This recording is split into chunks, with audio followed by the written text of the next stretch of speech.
Unang pinasinayaan ang bagong munisipyo ng Alfonso Castañeda, Nueva Vizcaya. Halos 6 na buwan na rin umanong hinintay na matapos ang state-of-the-art na munisipyo na sumisimbolo sa kasaganaan at pagkakaisa ng bayan.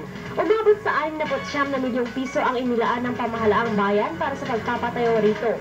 Bagamat aminado ang pamahalaan na hindi pa gaanong progresibo ang bayan, unti-unti naman umano nilang isasagawa at sisimulan ang iba pang mga plano para sa bayan. Kaliwat kanan naman ang naghahandog ng regalo ngayong Kapaskuhan.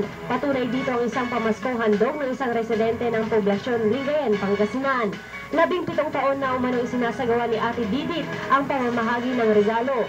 Ayon sa kanya, nais lamang niyang ibalik sa kapwa ang tinatamasang biyaya. Kung nagtaasan na ang presyo ng mga prutas at Noche Buena products, bagsak presyo naman ngayon sa mga damit at iba pang panregalo.